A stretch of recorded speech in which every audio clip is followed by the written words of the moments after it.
All right, looks like we are live. Welcome, everyone, to another wonderful time. We're going to do CoffeeEDH here. Grab your favorite cup of joe and. All right, looks like we are live. Oh, gosh. Welcome, everyone. I definitely have to turn off. Wonderful time. There we go. Okay. That was my background over there. So, yeah. Welcome, everybody. I'm super stoked. I'm Dad Robot. I'm here with Coach Jiro, my co-host, and our wonderful guest. We're going to say as per his request. I believe that's correct, right? He, him pronouns? I could be incorrect on that. What's that? They. They. Okay, sounds good. We will use that going forward. Excellent. And today we are going to be talking about removal in Commander. It's something that's kind of near and dear to everybody's hearts in a weird way. None of us really like it, but all of us know we have to play it. So we're going to have some hot takes here. We're going to have just a great time figuring out what our favorite removal spells are. I was thinking we would just go ahead and go in WUBRG order and kind of like point out some of our favorites for each color. Does that work for you guys? Does that sound good? Yeah. Sure. Cool. So, WUBRG order, let's start with white. What are some of your favorite white removal spells and why?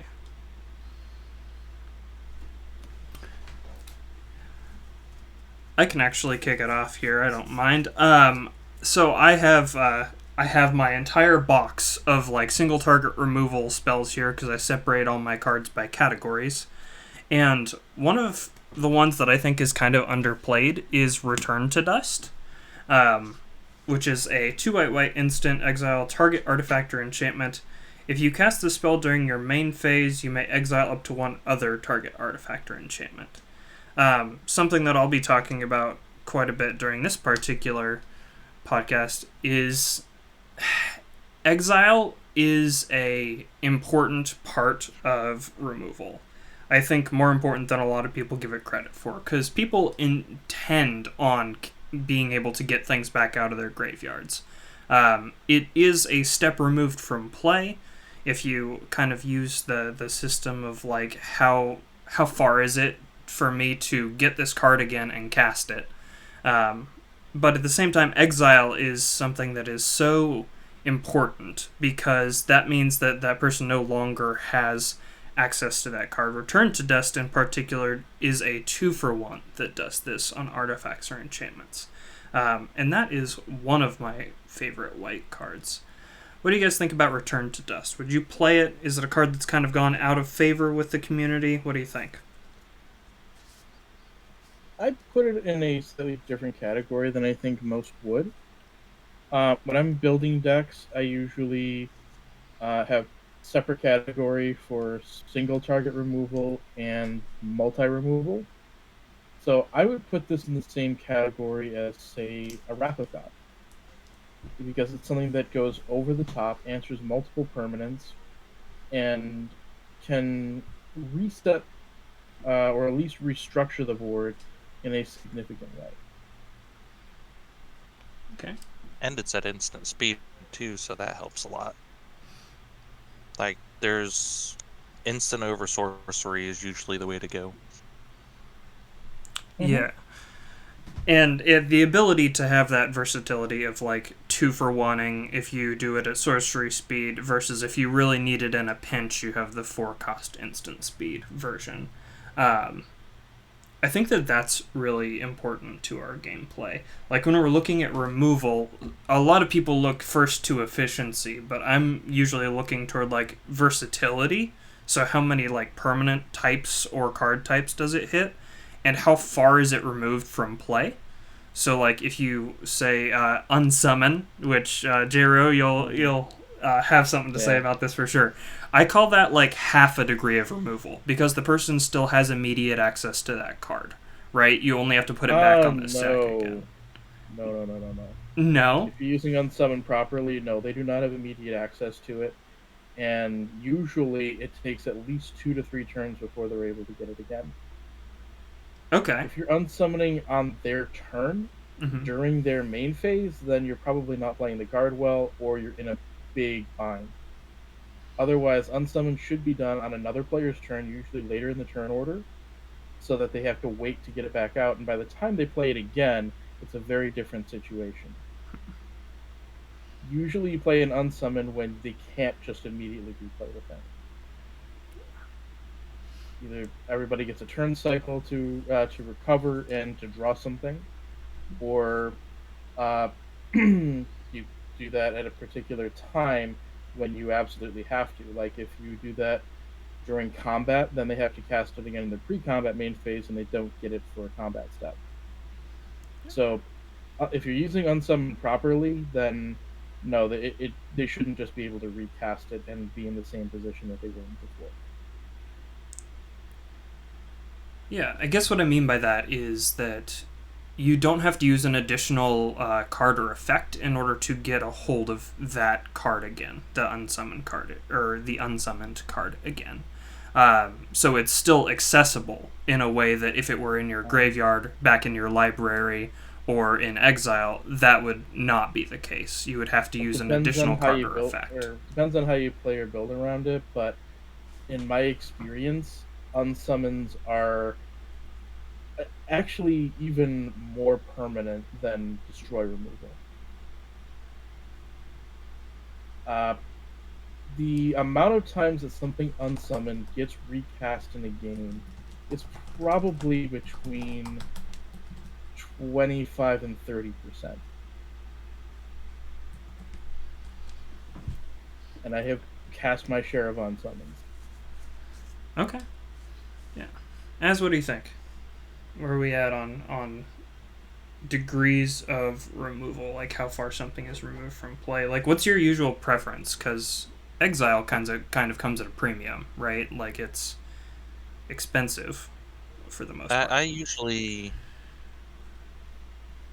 exile or destroy. It depends on the color for me.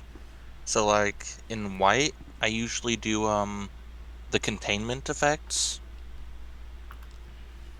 like cast out or conclave tribunal or stuff like that. Okay, so the stuff that when like a permanent that's kind of like holding it in prison, so to speak, leaves play, the card would come back. Yeah. So like the Oblivion Rings of the world, Fiend Hunters, that kind of stuff.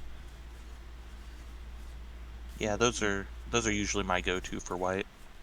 Okay. Yeah. That's a good one. There's also stuff like that's on creatures, right? That's kind of fun. Not so much degrees of removal, but the type that you're using, because you can do the enchantments like we're talking about. You can have instant sorceries like your Path to Exile, Swords to Plowshares. Divine Gambit is a new one that I really like. It's from Kaldheim, and it's white for sorcery. Exile target artifact, creature, or enchantment an opponent controls, and that player gets to put a permanent card from their hand onto the battlefield. Like the idea being, right, that you're using this kind of in a similar way to what Jiro is talking about with Unsummon. It's like, okay, you have very few cards in hand, and maybe not so much mana available right now or something like that. So I don't think that you playing white weenies are going to be able to take as much advantage of this as, say, if I exile a card from the big green creatures deck, right? So this has become one that I actually think should be played a little more often. It's also just really fun to see if somebody can take advantage of it or not. Yeah. Any other really fun, good white removal spells that you would suggest? There's one that I stopped playing because my friends would always make fun of how it was pronounced. But Spurn Mage Advocate. So you tap it, so it's a white for a 1/1, tap, return 2 target cards from the opponent's graveyard to the hand, destroy target attacking creature. And it can just repeatedly do that. I have never seen this. This is fun. Spurn, like you're turning somebody away. Yeah. Yes, that the joke that my friends would make of you can tell from how it's pronounced Gosh. Okay. and the fact that it's white. Sure, why not, right? That They would of course make that joke, but it's a fairly powerful card, and it's been in Commander Step before. I was just looking at this card the other day because I'm building human wizards with Gale and Folk Hero as the background, and this looked really interesting. I don't know about like giving a player 2 cards, but uh, yeah, I think it's a good one when it's on a creature and repeatable, right? Being able to do that over and over again. That's why I enjoy playing like Cathar Commando and Luris, because you can sacrifice it to destroy an artifact or enchantment, and then you can bring it right back the next turn and do it over and over again.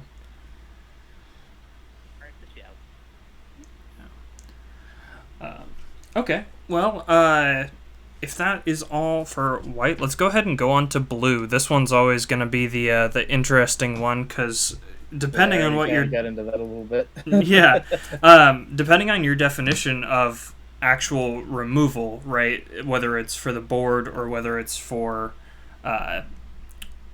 like the stack, because counter spells in some cases, like some people count those as spot removal, and some would say otherwise. What you think? What do we got for blue? I have one right in front of me actually. Resculpt. Okay. Exile target artifact or creature. Its controller creates a 4/4 blue and red elemental creature token. Yeah.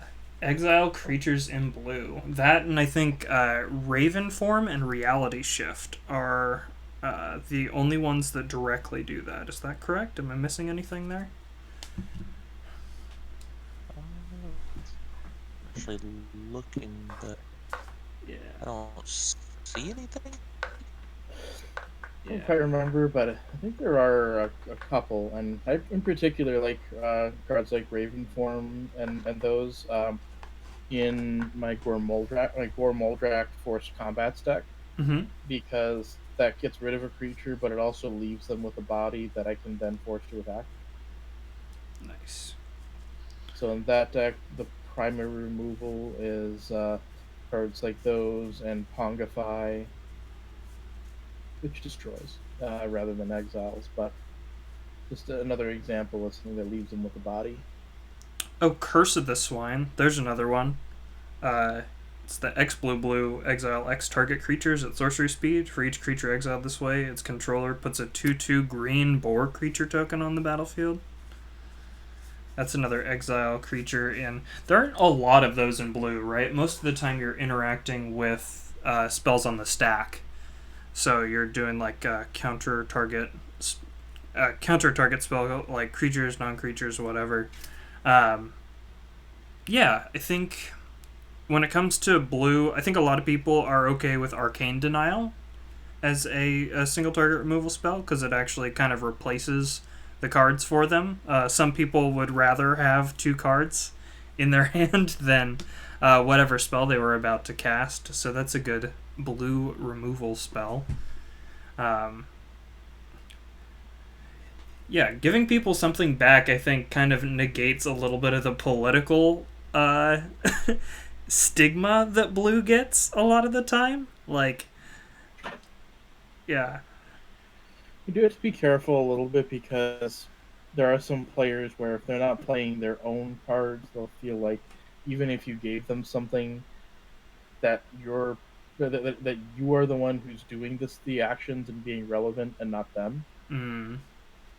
This came about recently with my Furkraj deck, which is another blue-based Forced Combat deck, where one player got locked out of the game by a Blood Moon, and I was giving them creatures, but they didn't feel like they were being relevant to the game, because even though they were attacking with creatures that I gave them, they weren't able to cast their own spells. Another interesting mechanic that blue has available to it, and now they've actually done it, I think, even a little bit better, introducing these. Have you guys seen the stun counters yet? That'll be interesting to see how those play out. I can see them being kind of frustrating because they just kind of stay there. Yeah. The equivalent I think that we've had up until this point is like the freeze effects that are on enchantments, right? Like a fall from favor type situation where basically it's like tap the creature when this enchantment enters the battlefield and it doesn't untap during its controller's untap step. Would you guys consider that removal? It's something that answers a permanent for a period of time, so I'd be okay with calling that removal. As what you think? Anything in blue that really sticks out to you as far as like fun or interesting or different removal? I'm trying to think. Well, I've got one way of removal, but most people hate it. What? Mill. Yeah. No removal. Interesting. Mill counts as removal. You just like say you got a spell that bounces a card back to the top. Mm-hmm. Then you just mill them out. And that card Then wouldn't that be the removal though? The putting it back on top rather than the actual mill, which is the win con. Just like I suppose it we were depends talking how about you're. unsummoning, is unsummoning permanent or not? I unsummon followed by a windfall. Now you're never getting the thing back. The And that is windfall fun. wasn't the removal though. So yeah, let's address that. Actually, I think that's an interesting topic because when you're talking about like, because I think of, like I said, I think of removal in kind of like degrees, right? Like how accessible is this card? When a card is in a person's deck, it's at least 2 degrees away from play, right? So you have the ability to tutor it to hand or draw it, right? Or you have to do some other series of events in order to get to it. If it's in the graveyard after you mill it, then it can have the potential to come back to play depending on what deck, obviously, somebody is playing. If they're playing like Reanimator, you just don't mill that player, right? But yeah, I think that when it comes down to it, it's a little bit harder to actually get something out of your deck than it is to get it out of the graveyard for most cases. Because you see people... You see me, I guess, because like I'm a Reanimator player. If somebody's like, I gotta mill somebody, I immediately volunteer as tribute, right? Because that gives me fuel for the entire engine that I'm running. I play Luris and Kess, both Reanimator decks, and if I've had one person bring on Bruvac, and I won every game that the Bruvac player decided to mill me. So I guess like mill judiciously, right? Like find the player that actually does it detracts from their strategy. The ones that don't have access to that recursion. Otherwise, I don't think it's actually. I wouldn't count it as removal against a graveyard focused deck. I think it's removal in some cases, or at least it changes the degrees to which you can cast a certain card. Does that make sense? I mean, depends on the type too, because things like Tasha's Hideous Laughter or the other Exile mill style. Yeah, and I think in combination those are absolutely removal. But at a certain point, like that card, like pointing out those specific cards, this is a good one actually. So if you have something that exiles as part of the effect, I would absolutely consider that removal. Because it is removing it further from play than it was. Because inside of your library, I would say is 2 degrees from play, but out in exile is just like completely removed from play, right? Versus graveyard being like, oh, 1, I can like reanimate that, or I can bring it back to my hand again, or something like that. Yeah, I think that when you have exile as a portion of mill, then that's when you start counting as spot removal or mass removal. I actually like the idea that J-Ro was talking about, the wheeling people, Mm-hmm. because if you know what's in their hand, then isn't that just nothing more than preemptive removal? I do that a lot. Hit them with a time twister. Gosh. And this, folks, is why we allow proxies. Um, yeah. Okay. Yeah. Other stuff in blue. Let's see. How do we feel about the enchantments? Like, imprisoned in the moon is a an interesting case study because a lot of people. I don't know if you guys have this kind of stigma in your groups or not. But for me, Imprisoned in the Moon, like, it's almost always targeting a commander. Same thing with, like, Song of the Dryads or something like that. I don't Darksteel Mutation. Darksteel Mutation. Like, almost all of those are going to be targeting a commander, right?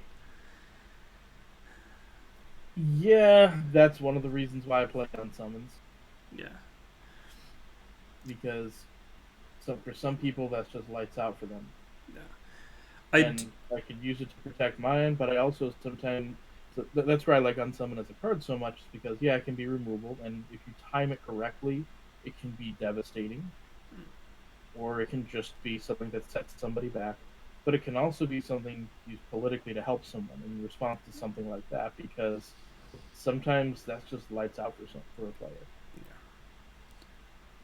And they've done an improvement on these mechanics, right? If you saw In Too Deep from the Commander Streets of New Capenna set, that one at least allows you to sacrifice whatever it is. Same thing with Minimus Containment, turns it into a treasure token. So those I like. I think that those are actually good design on the part of Wizards, seeing that that's a problem in our format.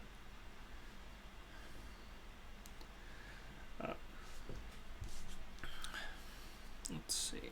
We already talked about that. Yeah, I guess, like, counter spells, right? Because we'll get to unsummons in a second, and then J-Ro will be able to talk for the next 20 minutes. I say fondly. Syncopate and Dissipate are two that I think are remarkably good cards that are extraordinarily underplayed.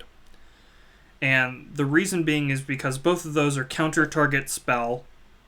Syncopate has the condition of paying a certain amount of mana. And then you exile it. So it does that significantly larger degree of removal for the cost of, like, 1 or 2 more mana. Which, for the same reason, I would like to play, Return to Dust over, let's say, Disenchant or something like that, right? Because that extra degree of removal is worth that extra mana or 2.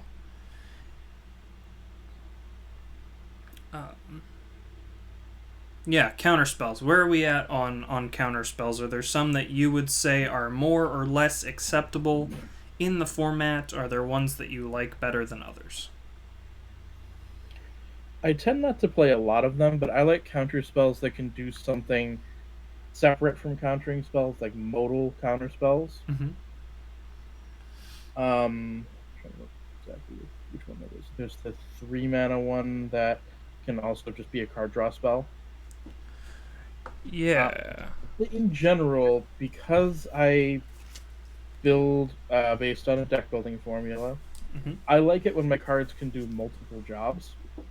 So that if I'm not happening to draw that certain part of my deck, I still do something.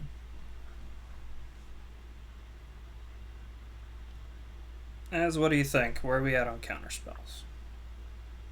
I really like things like Didn't Say Please and effects like that. It's probably not surprising at this point since I mentioned Mill just a second ago. Yeah.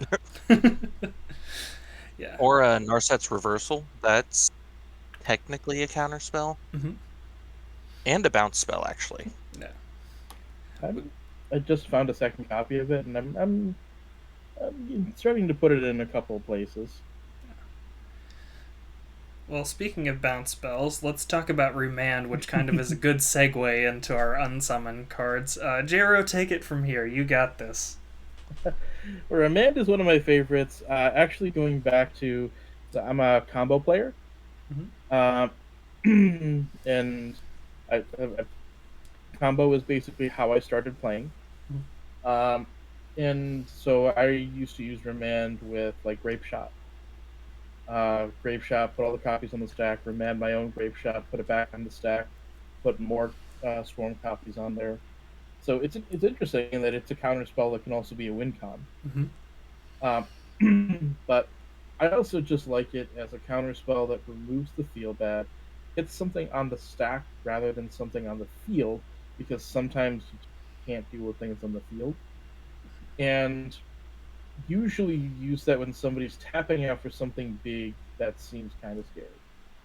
So, like when somebody's putting out an Avacyn, let's say. What I like about that, as well as other unsummon effects, is that they give the table time to react. Even if it's just they replay it in the second main phase, that still gives people more time than they were going to have to react. Like if somebody's just going to play Aurelia, well, maybe we just need a little bit of time before Aurelia comes down so that somebody can get an answer to it. Yeah, absolutely. And like you said, it removes some of the feel bads when you're just returning stuff to hand, which is great in a casual meta where, like we were talking about in our last week's kind of last week's last week on Dragon Ball Z, last week on CoffeeEDH, we actually talked about how to create memories in Commander and what that looks like, how we can build our decks in such a way that they are more friendly and more focused on creating a shared experience than they are on anything else. And I think the unsummon effects and Remand in particular do a good job of that.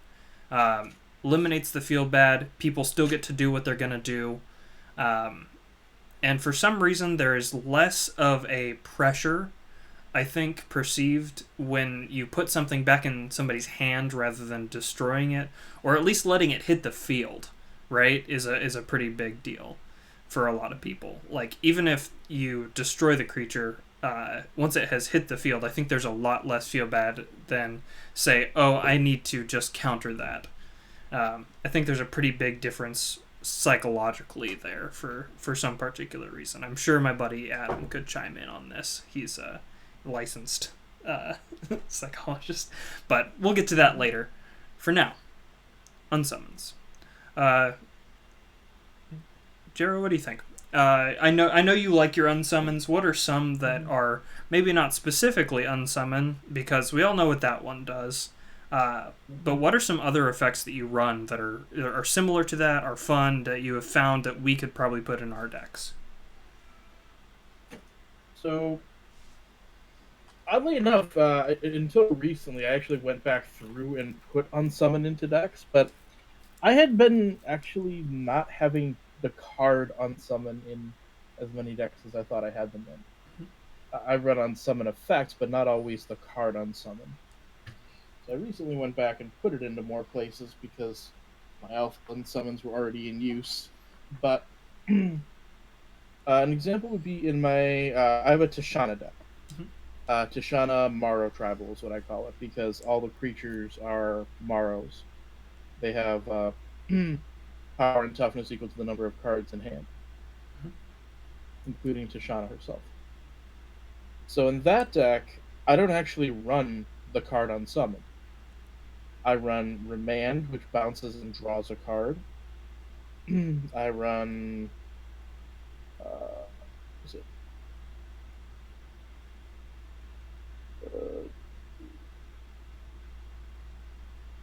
Basically, every unsummon that I run in here draws a card. Hmm. Okay. Because I want to increase my hand size. Repeal draws a card. Isn't it like a kicked into the royal or something like that, and then there's a second card that does that same thing? Arrester's Admonition. Mm-hmm. 3 mana, return target creature to its owner's hand. If you cast it during your main phase, draw a card. There's a number of them. I think I can't remember them all by name right now, but there's a number of unsummon effects that also draw a card. Yeah. In fact, they keep printing more. Yeah. Which is a big tempo play when you're able to do stuff like that, because being able to get that kind of mana advantage and then not be down on a card is pretty significant in a lot of cases. Yeah. So Repulse is a big one. Drag Under is a relatively new one. What does Drag Under do? So Drag Under, it's a sorcery speed. Return target creature to its owner's hand, draw a card. Okay.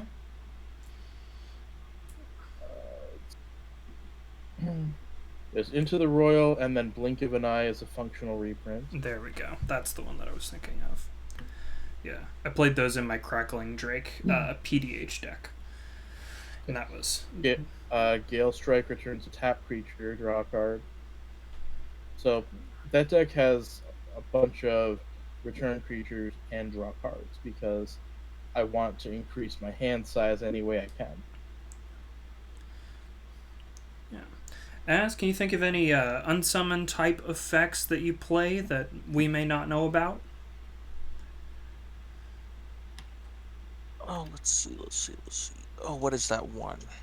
I know just the one, but I gotta figure out the name.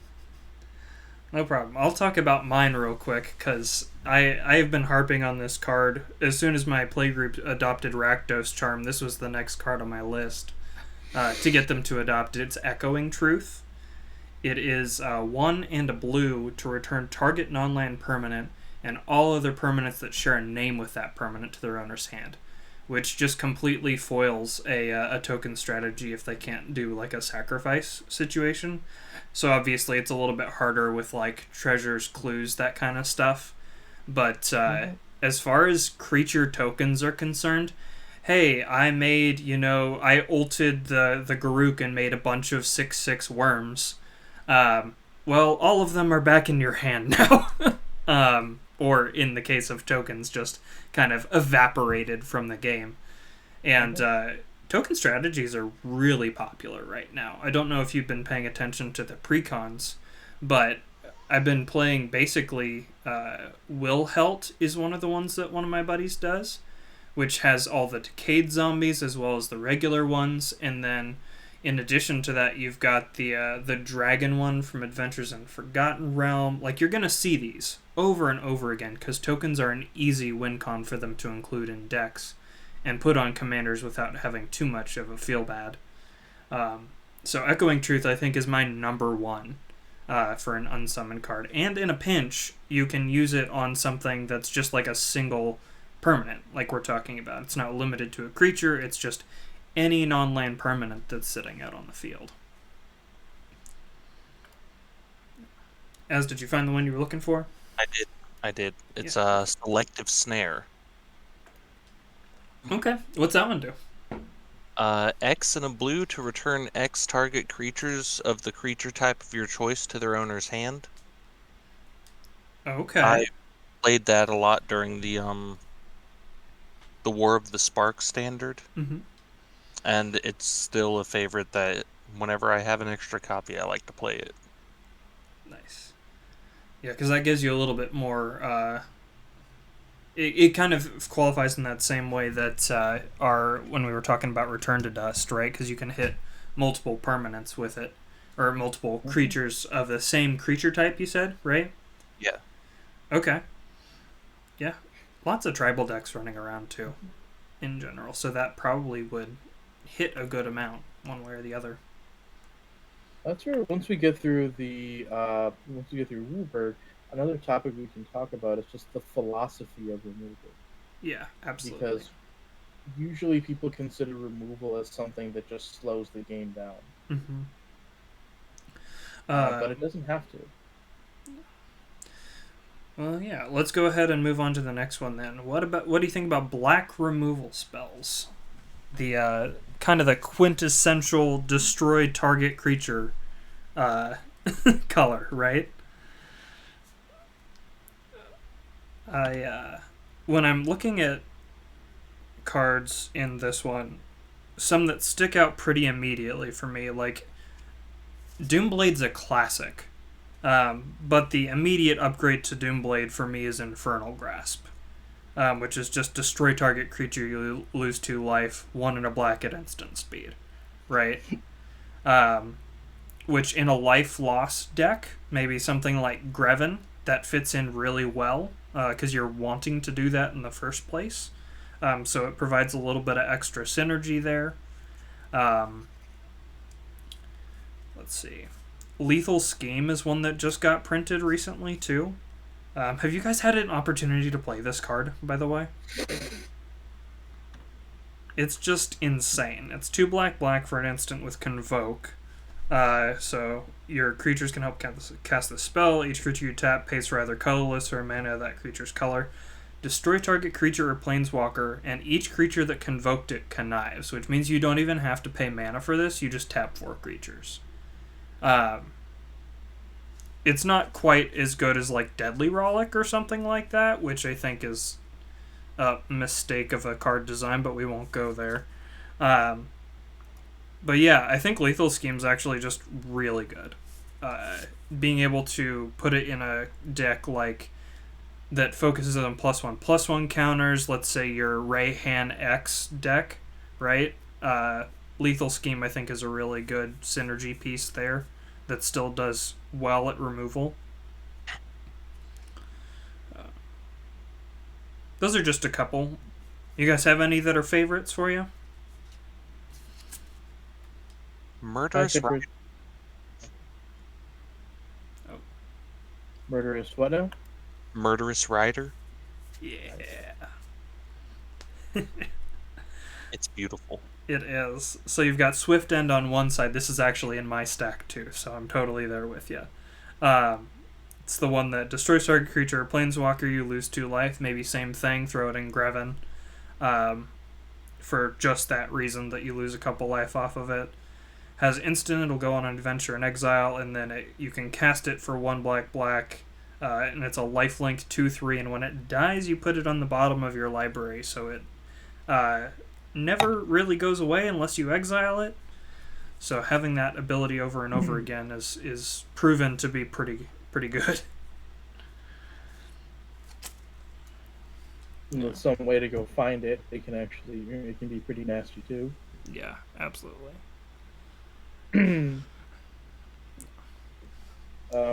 Additionally, you can do so many things. It's actually kind of difficult to get it into your graveyard, but if you do, you run a lot of, let's say you're in a red-black deck, and you have a lot of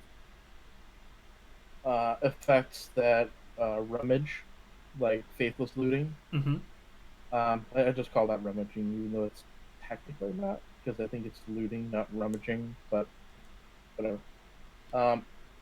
So I consider them just to be rummage effects because they draw and put stuff in the graveyard. Yeah. So when you're running a lot of rummaging effects, let's say Tormenting Voice or something, you can get into your graveyard, and then casts can allow you to cast the Swift End part. Yeah. Send it on an adventure. Yeah. Same idea though. Yeah, same idea though. Murderous Cut, right? You can delve out for that one.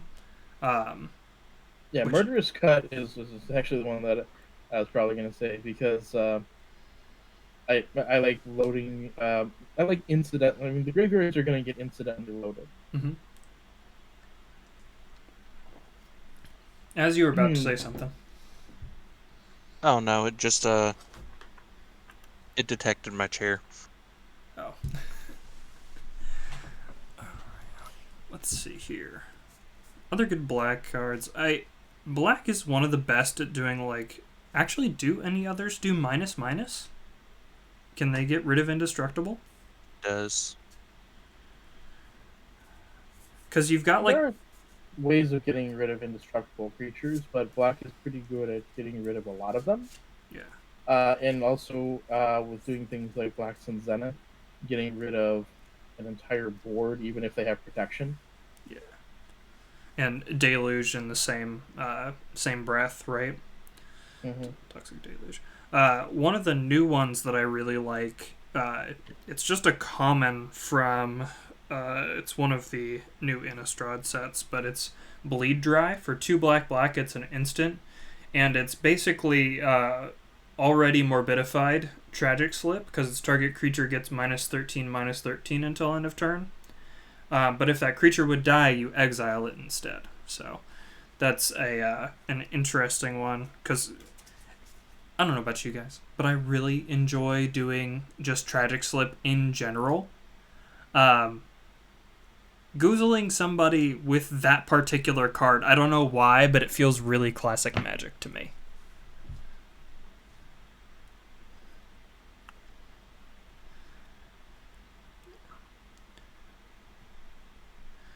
Let's see.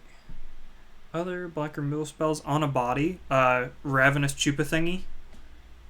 Chupacabra. Yeah, and then there are a number of edict effects that are remarkably good.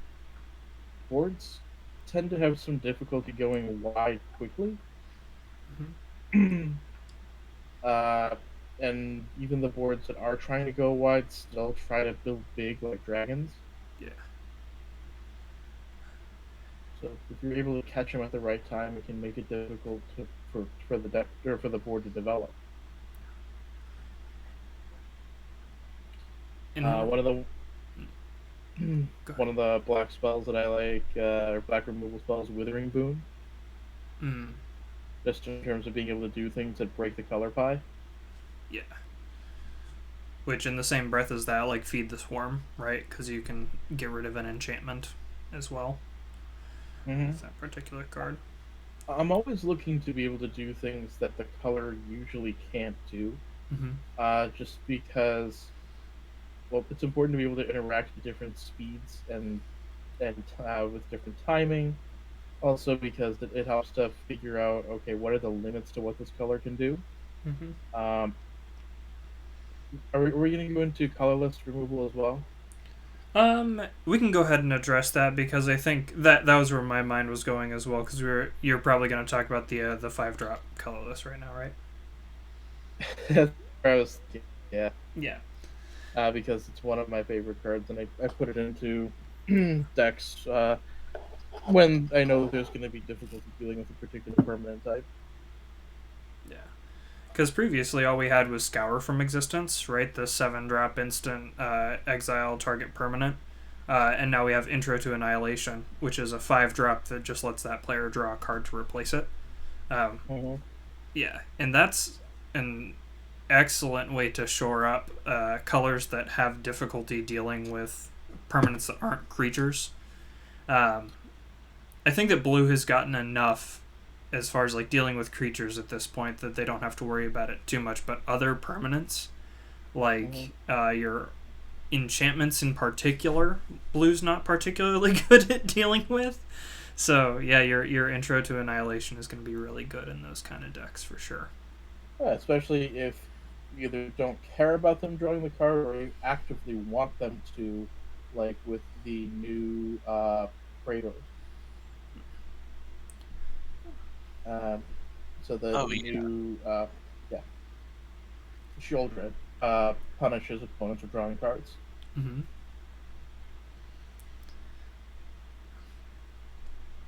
So now the thing's gone, and your life total's lower. As what do you got for black removal? We got Murderous Rider. It's another favorite of yours.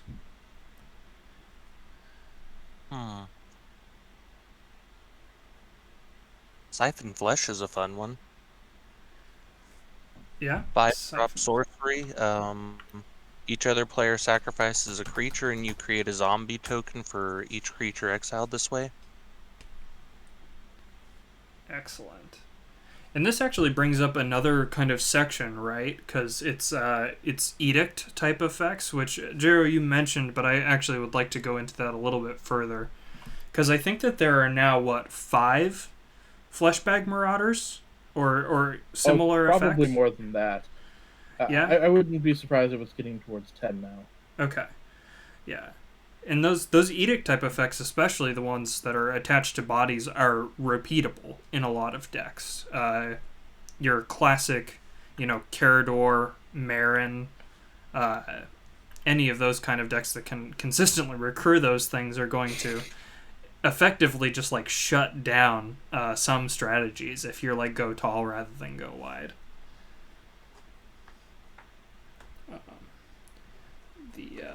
The other edict effects, like the big ones, like you've got Grave Pact, which is the expensive one, Dictate of Erebos, and then Butcher of Malakir. Am I missing any on the mass ones?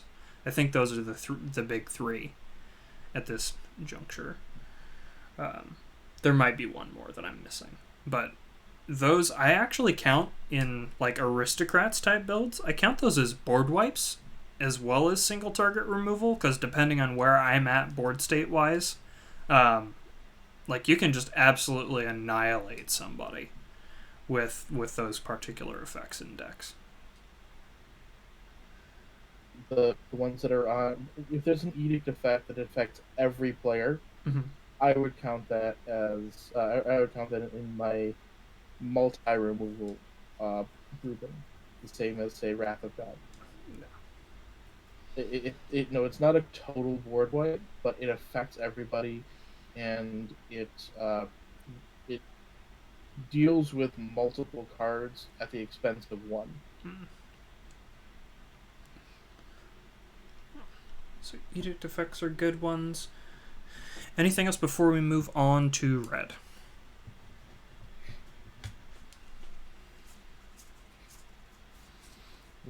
Not that I can think of. Okay.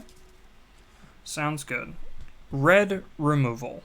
This one's kind of a toughie-ish, right? Because you're mostly looking at like damage style stuff rather than actually getting rid of things. I think the two that I can think of off the top of my head are like Chaos Warp, obviously.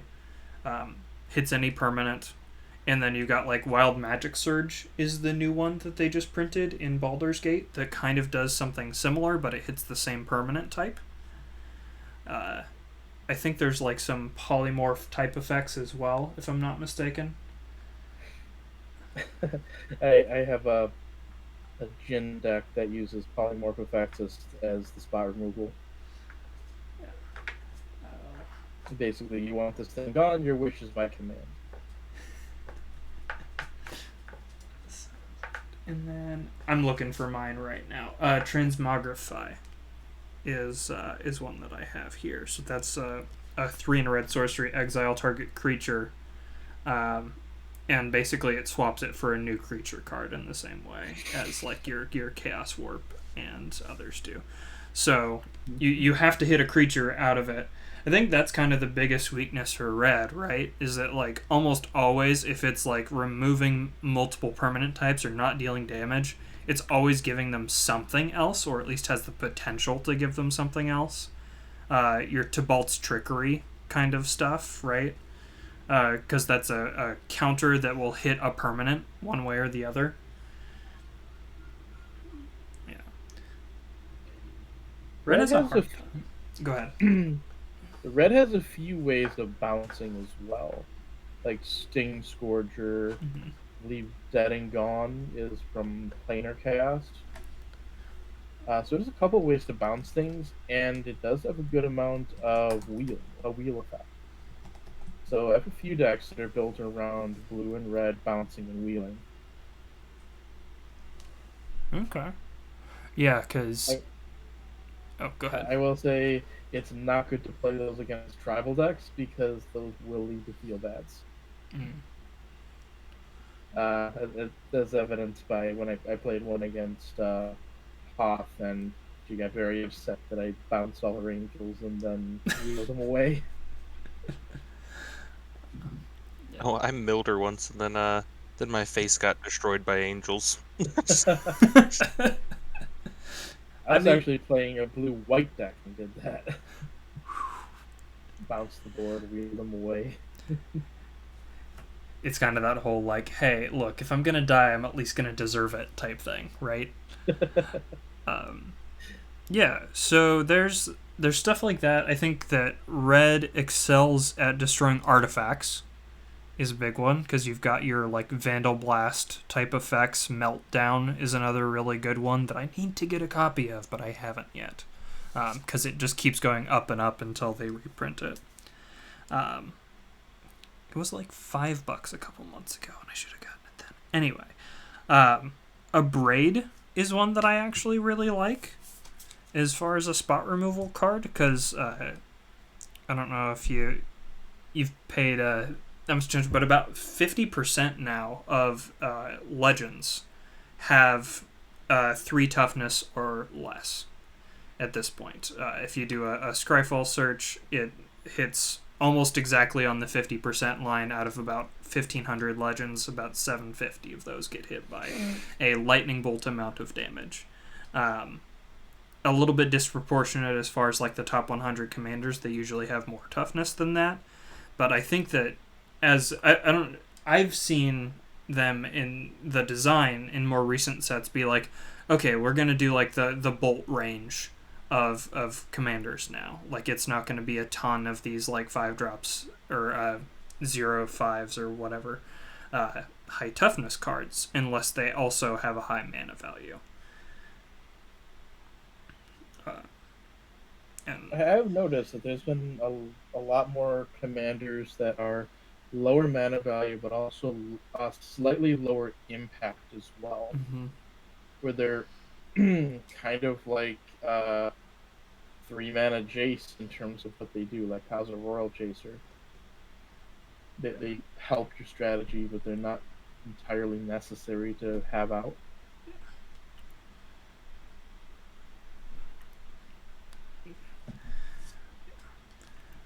Anything else as far as like this is a kind of a unique effect actually. I'll go ahead and grab this one. Gopher Blood is a newer, I guess not that new now, but it's out of Ikoria, and it's a red fight card. So it's 1 red for a sorcery. Target creature you control fights target creature you don't control. It also happens to have cycling 1, which is pretty great. So if you don't need it, you can just cycle it away, get a new card. I'm a big fan of cards with cycling. I play the is it Neutralize? That's the one that has the cycling too for the counter spell. I think that's right. Yeah, so the ones that have cycling, I like removal spells that have cycling attached to them. I think that those are pretty superior to just stuff that gets stuck in your hand that you don't think you're going to be able to use. It's interesting how those one mana cyclers. I played cycling before, like in Ikoria Standard, I think. Mm-hmm. I just never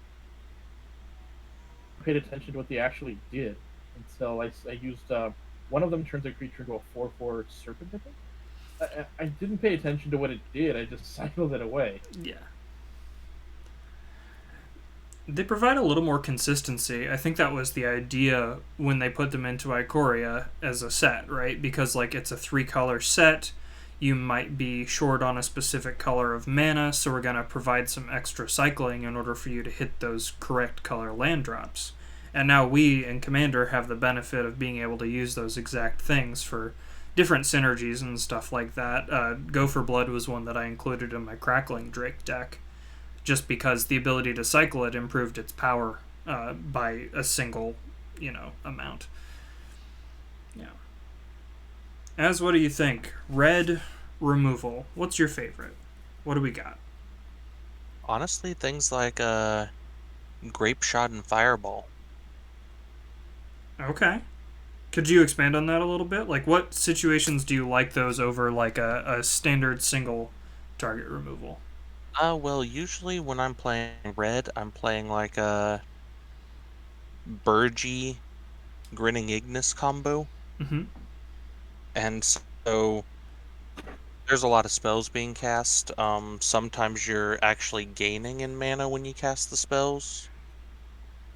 And when that happens, well, Fireball and Grape Shot are the perfect spells for that, because once you've cast Grinning Ignis like 70, 80 times you can blow up whatever you want, including players. So I like that you mentioned player removal because sometimes it is the best way to get rid of something that you can't deal with. Hmm. Um, it's interesting because I usually don't think of grape shot in terms of removal, although I have used it that way before. It's usually in a pinch though, because why would you use grape shot for anything other than just killing players? Another good one that goes along that line that we put in my buddy's Krenko deck was Massive Raid. So it's 1 red red, deals damage equal to the number of creatures you control to target creature or player.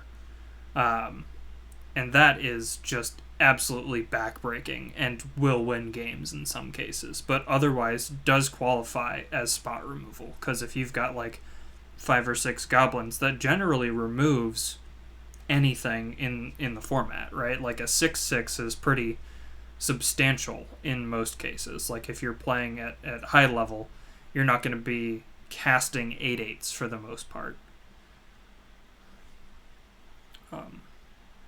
Yeah, so that's a card that I really like. Any other ones in red before we move on to the next, to green? Not that I can think of, at least on my end. Okay, well, let's go ahead and go to green then. I'm happy to start this one. My absolute favorite green removal spell is Thrashing Brontodon. And it's a 1 green green dinosaur. That's a 3/4, so it's already well above like the vanilla test, like you're playing above curve. And then it has pay 1, sacrifice it, destroy an artifact or enchantment. I love the cards that do this. They just recently printed Outland Liberator, which is probably the natural successor to Thrashing Brontodon. And that one also on the backside is whenever it attacks, you destroy an artifact or enchantment. So it just is a pretty big upgrade. But Thrashing Brontodon has my heart because it's a dinosaur. And also has 4 toughness, which means it's out of lightning bolt range, which is important. So, yeah, I love the ones that are on creatures, the ones that you can use in a pinch if you have to, but otherwise they can kind of swing for the fences. That one's my favorite.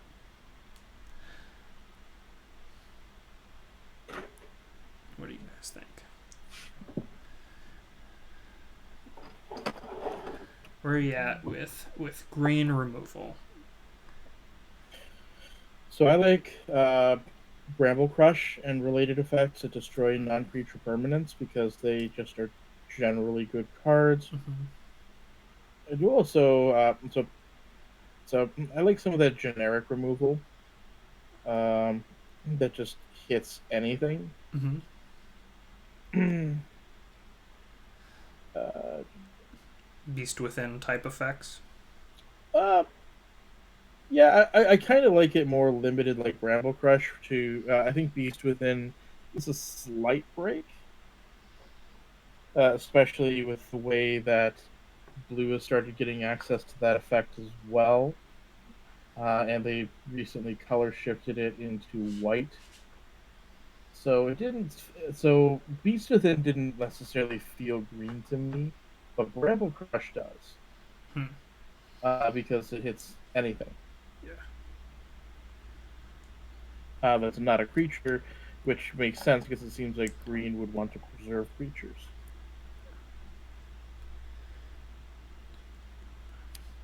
As what you think? What you got for good green removal?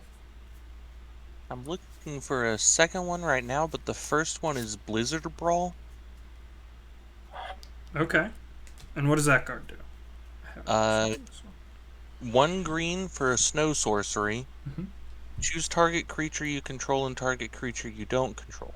If you control 3 or more snow permanents, the creature you control gets +1 and gains indestructible until end of turn. Then those creatures fight each other.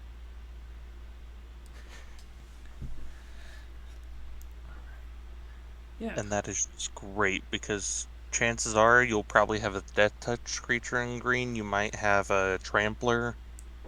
They're usually pretty beefy in green as well, so with that extra little burst of indestructible and whatnot, you can just waylay their most threatening thing.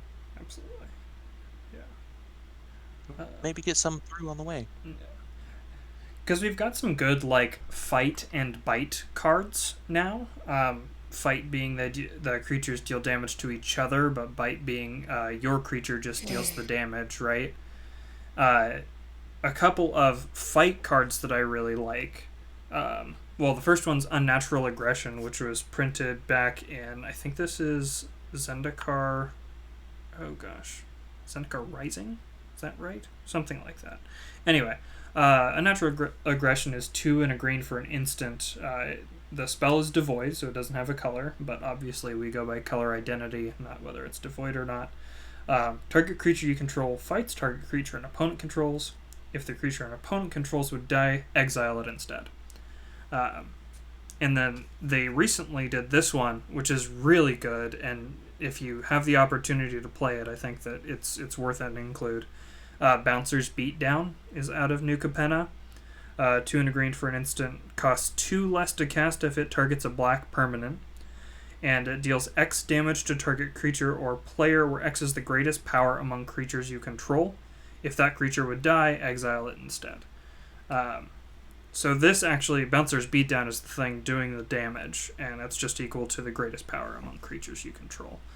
Which I think is really good, especially if you're running into if you're running a deck that has like a high power commander to begin with. It's very good. If you're playing like, let's say this is a Lortha or something like that, where your commander has 7 power just off the bat, dealing 7 damage is going to kill basically anything on the board, and then exile it, which green has a particularly difficult time doing if the permanent is a creature.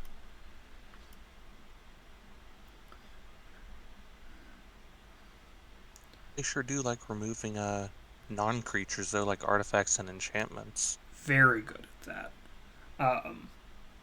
There's just so many, like Naturalize, Back to Nature, I think is destroy all enchantments. They have Creeping Corrosion, which is destroy all artifacts.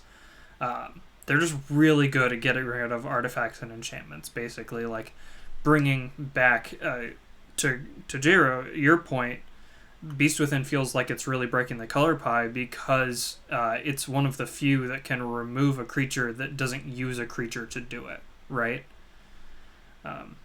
Like it's not a natural selection type thing, which is kind of what you're doing when you're doing fight and bite cards.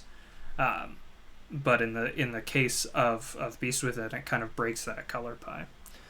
Yeah, giving a body doesn't hurt as much in a 40 life format. It's true. Yeah. Let's see.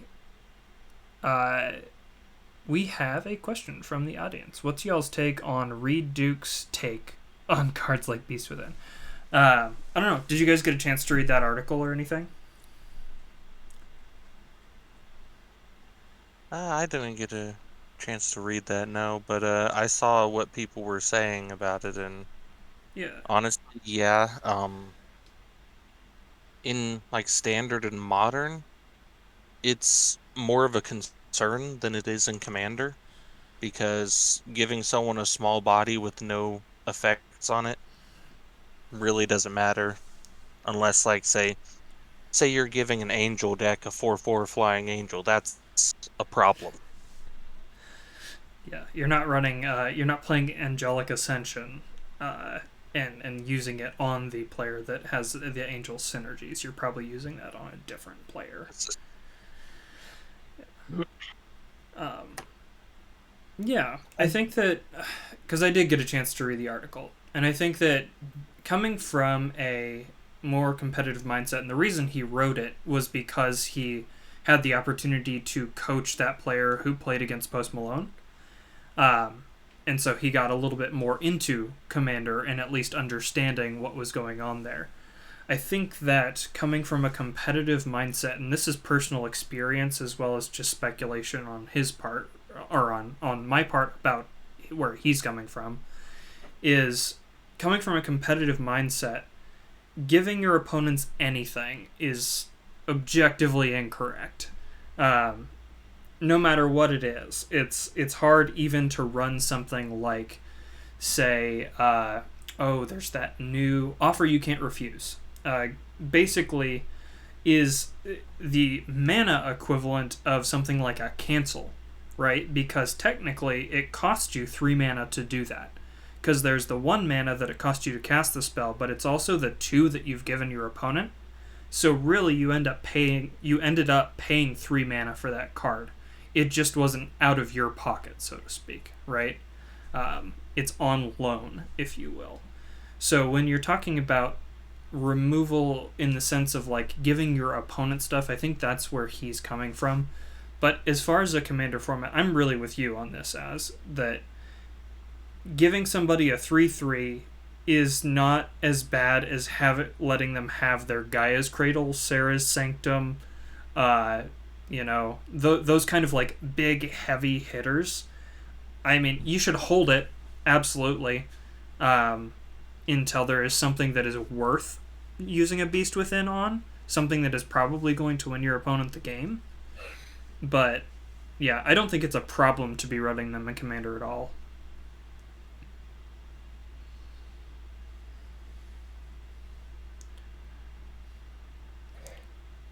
Tiro, thoughts, feelings, ideas? I mean, it depends on how you're building, but I think that Reed was coming from the perspective of a player who not only was a pro player, I was also a pro player. Mm-hmm. And so Reed's coming from the perspective of somebody who's used to playing mid-range decks. If you look at the types of decks that Reed usually plays in tournaments, plays decks like Jun in Modern or Abzan. Basically green-black mid-range decks. Now, it's interesting that Reed should mention that giving your opponents anything is objectively bad when he's one of the players who usually endorses Assassin's Trophy. That gives a player a land, why isn't that bad? In fact, quite often I found that gives a player a land to fix their mana in exchange for whatever they were playing that you didn't want to see. Sometimes that will bite you in the butt. But it all depends on how you build. I mentioned before that I have Beast Within in my Gore Moldrak deck, and as well as those other effects that give opponent creatures, because in a multiplayer format, giving opponents things is different from in a single player format, where it'll only ever be used against you. Like, for example, Goad does nothing, so I'd imagine Reduke would say that Goad is a terrible mechanic, because if you're in 1v1, it doesn't do anything. Yeah, absolutely. And those kind of effects, like, multiplayer just plays so much differently. Because when you're giving an opponent a resource of any kind, you have no guarantee that they're going to use it against you. Especially since you don't know in particular what your other opponents are going to be playing, right? Yeah, I think that's a good point. And yeah, coming from that efficiency, card advantage mindset to a format like Commander, where things are a little measurably different, right? Especially in the high casual meta, if you will. Like, we like playing our big stompy stuff, and that's fine. Being able to give people something, and in the case of like Arcane Denial was the one that I was talking about earlier. Like, if you're giving your opponent cards, it's like, okay, well, maybe that player can hit their land drop and help me out later. Then those kinds of removal spells become political tools, right? Or, hey, I'll take care of that if you other two players give me the next turn off, or something like that, of your attacks or whatever. Yeah, I think that they're generally fine in Commander. Which, this is kind of leading into what we were planning on doing anyway, which is just the philosophy that we have about Commander in general, right? That when we're looking at removal, well, here's a good start. Quantity. How much removal do you usually include in a deck?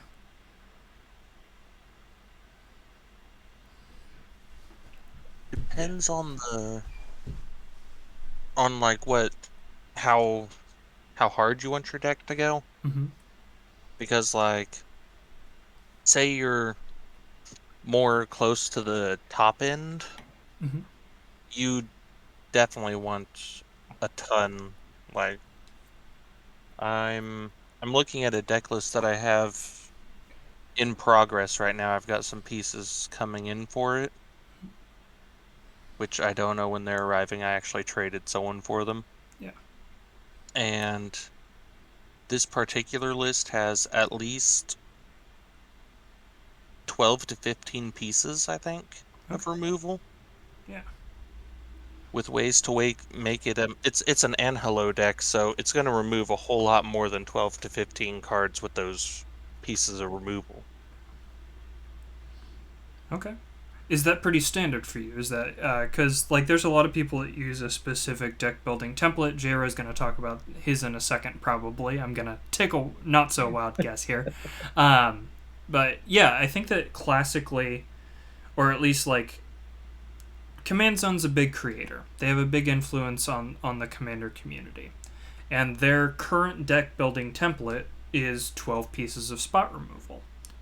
Um, and running lower amounts of board wipes, which kind of favors the aggressive players in the meta because you can only get rid of like one or two things versus like getting rid of an entire board. But at the same time, that's I think had a pretty big influence on how a lot of us are building decks because that's what everybody else is doing, so we need to be able to keep up. So when you're talking 12 to 15, that feels really standard to me as somebody who does play in kind of that power level range most of the time.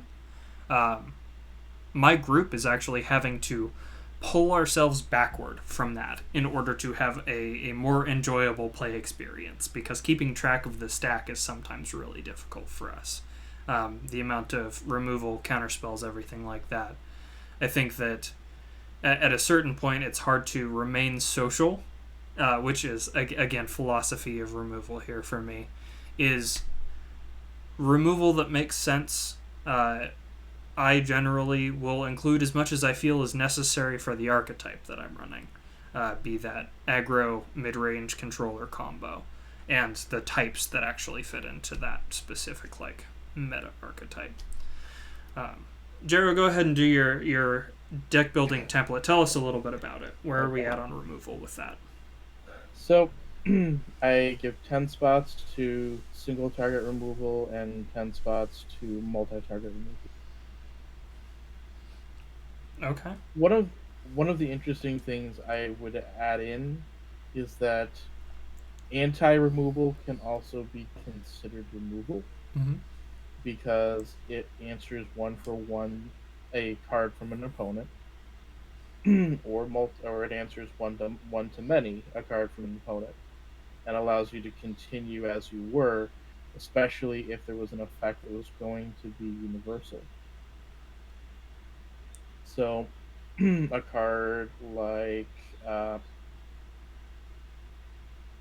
Rapid Vigor, Mm-hmm. in response to a Day of Judgment. Now their wrath becomes your wrath. Okay. Yeah, because you're the one who ends up being like coming out ahead in that particular situation is what you're talking about.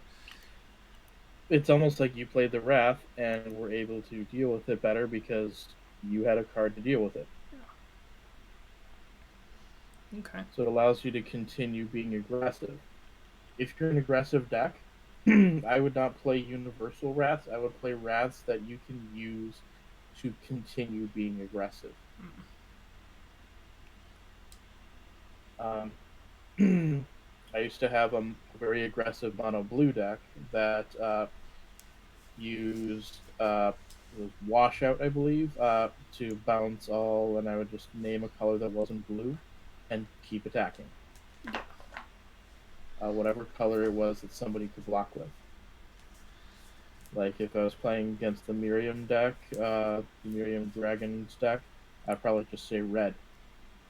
Yeah. I'm not sure how many blockers they would have outside of maybe Old Mawbone, in which case I would say green. And then continue attacking with small flyers.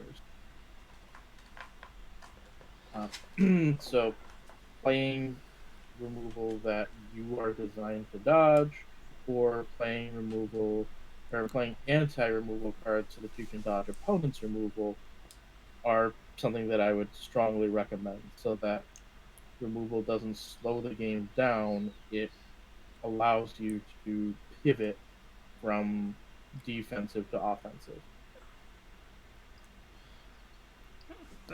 Yeah, as do you have a template that you normally follow or anything like that? I don't know. I'm just curious.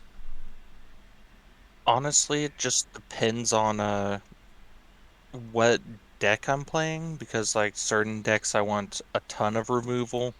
Some of them I basically don't run any. Like for example, I have a Shorikai deck and it hardly runs any removal because the whole philosophy behind that deck is protect myself long enough to use one of my, I don't know, 12 to 13 alternate win cons in the deck.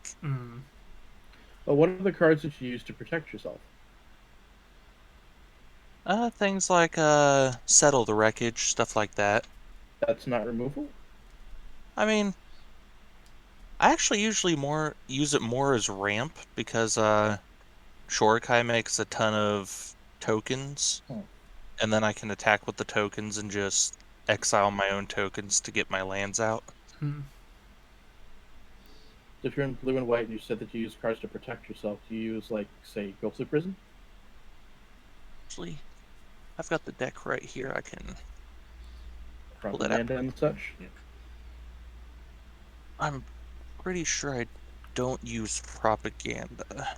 It's a good card, but Like your prison or Pelafort type effects. That's what you're referring to, right, Jero? Because it's like kind of an anti-combat situation. Would you then consider like a propaganda type effect? Would that be in your multi-target removal category? Yeah. Okay. So my multi-target removal category would be anything that answers a number of cards by itself. So I would consider that to be part of it. I would consider fogs to be part of that,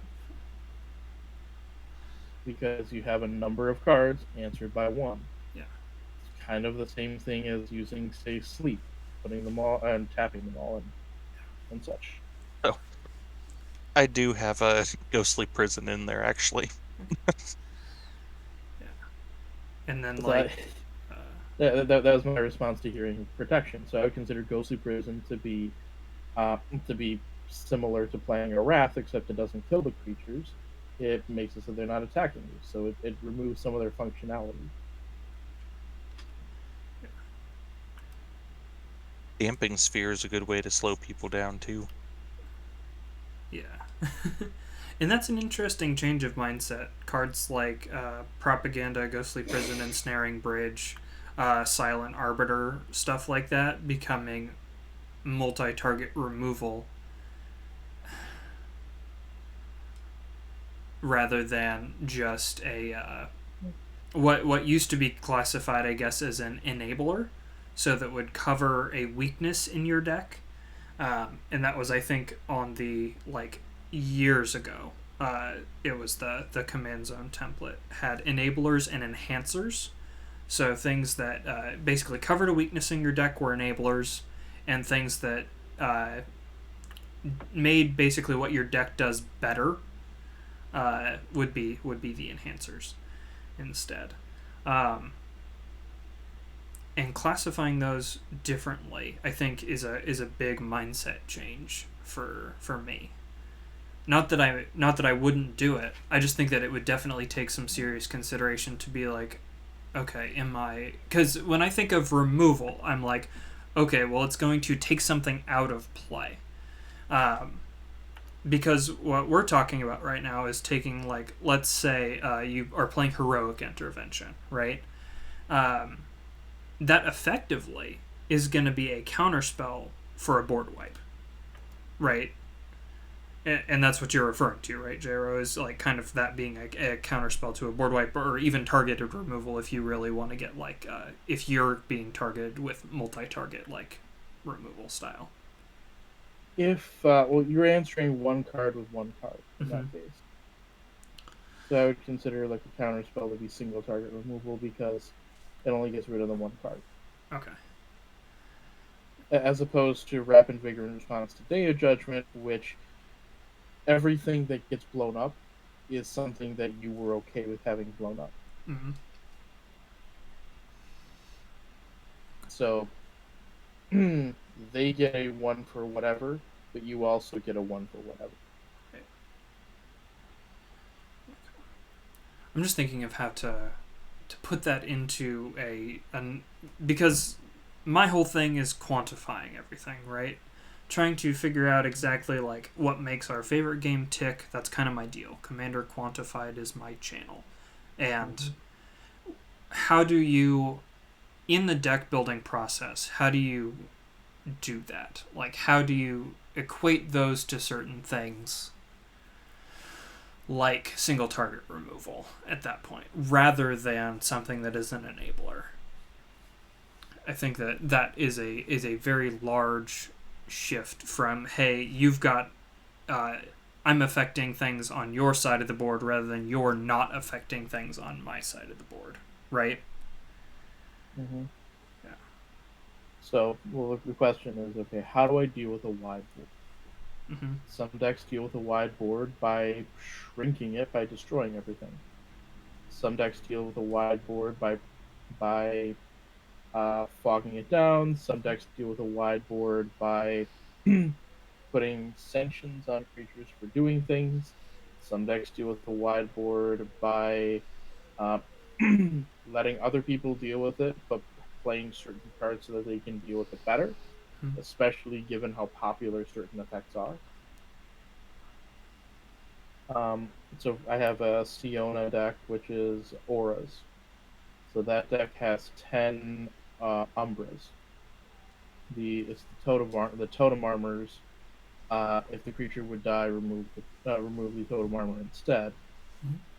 So if I'm playing again, so my understanding is that most tables I sit down at will have somebody's going to play a Wrath. At least once a game, somebody's going to Wrath. So my Siona doesn't play any Wrath effects; it plays totem armors, so that when somebody wraths, Siona stays around.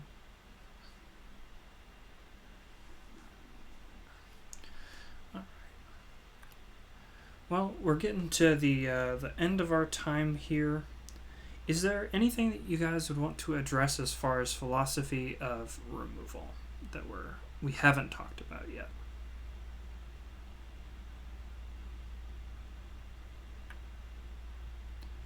What do you think is the most fun piece of removal that you run?